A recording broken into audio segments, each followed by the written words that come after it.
आज के क्लास में बताने वाले क्लास 10th साइंस का इम्पोर्टेंट सब्जेक्टिव क्वेश्चन के बारे में। ठीक है, तो आप लोग इसे लाइक कर लीजिए और कमेंट भी कर लीजिए और शेयर भी कर लीजिए। ठीक है, ताकि जब जब लाइव क्लास आऊँ तो आप लोग को भी ज़रूर नोटिफिकेशन पहुँचे, तो आप लोग उसे आसान भाषा में क्लास कर सके। ठीक है, तो सबसे पहले आपका अपना कोचिंग का नाम जो है KVS coaching centre Madhubani by Lalit sir और दिलीप सर, और कांटेक्ट नंबर आपको पता होगा 73 774 648। ठीक है, तो आइए सबसे पहले जानेंगे क्वेश्चन के बारे में। क्वेश्चन क्या कह रहा है?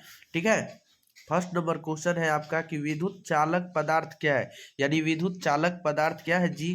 तो वैसा पदार्थ जिससे होकर विद्युत धारा प्रवाहित होती है, यानी प्रवेश करते हैं, उन्हें ही हम विद्युत चालक पदार्थ कहते हैं।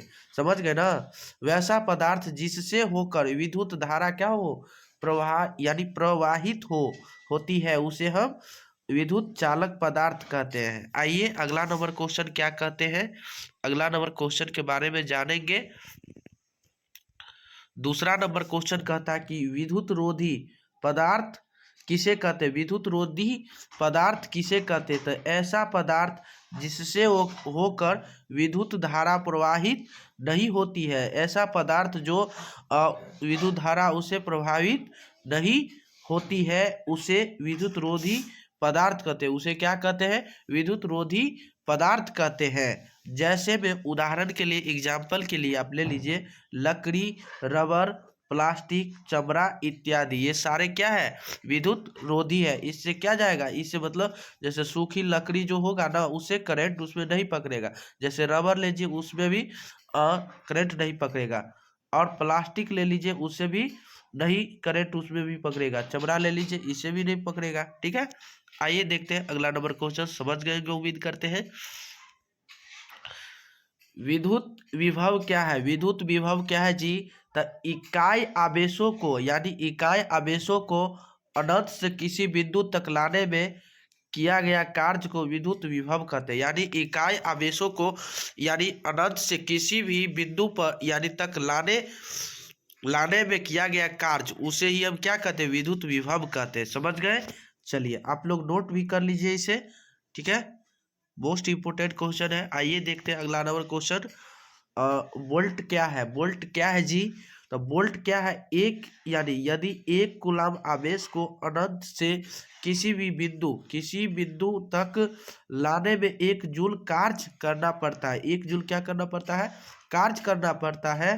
तो उस बिंदु पर विद्युत विभव 1 वोल्ट कहा जाता है। विद्युत वोल्ट कहा जाता है। ठीक है, क्या कहा जाता है? विभव का वोल्ट कहा जाता है। आइए देखते हैं अगला नंबर क्वेश्चन। विभवांतर किसे कहते हैं? विभवांतर किसे कहते हैं जी? तो बताइए, इकाई आवेश को एक बिंदु से दूसरे बिंदु तक, यानी विभवांतर किसे कहते हैं? मोस्ट इंपोर्टेंट क्वेश्चन है कि इकाई आवेश को एक से बिंदु दूसरे तक ले जाने में किया गया कार्य को विभवांतर कहते हैं। यानी एक बिंदु से दूसरे बिंदु ले जाने को ही क्या कहते हैं? विभवांतर कहते हैं। इसका SI मात्रक वोल्ट होता है। विभवांतर का SI मात्रक क्या होता है जी? वोल्ट। क्या होता है? विभवांतर का SI मात्रक वोल्ट होता है। समझ गए? आइए देखते हैं अगला नंबर क्वेश्चन। सेल क्या है? सेल क्या है जी? सेल क्या है?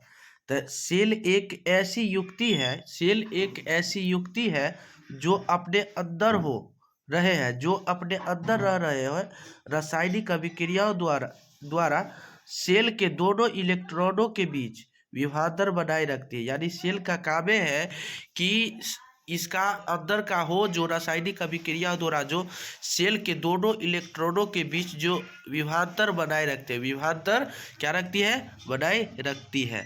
तो चलिए जानेंगे सबसे पहले सेल के बारे, यानी बैटरी है क्या? ठीक है, बैटरी के बारे में जानेंगे। बैटरी क्या है जी? तो सेलों के यानी व्यवस्थित समूहों को बैटरी कहा जाता है। क्या कहा जाता है? बैटरी कहा जाता है। इसे व्यवस्थित करने के लिए एक सेल के धन ध्रुवों को दूसरे सेल के यानी ऋण ध्रुवों से जोड़ते हैं। क्या कहते हैं? धन ध्रुवों से और ऋण ध्रुवों से ही जोड़ते हैं और प्रक्रिया लगातार दोहराते हुए बैटरी का निर्माण करते हैं। लगातार क्या करते हैं? प्रक्रिया को लगातार दोहराते यानी दोबारा यानी दुगुना करते यानी बढ़ाते हैं, उसे निर्माण करते हैं, उन्हें ही बैटरी कहा जाता है। क्या कहा जाता है? बैटरी। ठीक है, आइए देखते हैं अगला नंबर। अगला नंबर क्वेश्चन है, विद्युत परिपथ क्या है? विद्युत परिपथ है क्या जी, या किसे कहते हैं? बताइए। तो जिस पर यानी जिस पथ से होकर विद्युत धारा प्रवाहित होती है, यानी जिस पथ से होकर विद्युत धारा प्रवाहित होती है उसे विद्युत परिपथ कहते हैं। उसे क्या कहते हैं? विद्युत परिपथ कहते हैं। विद्युत परिपथ हम उसे कहते हैं जो परिपथ विद्युत धारा प्रवाहित होती है, उसे हम विद्युत परिपथ कहते हैं। तो समझ गए होंगे उम्मीद करते हैं। आइए देखते हैं 9 नंबर क्वेश्चन। आमीटर किसे कहते हैं? आमीटर।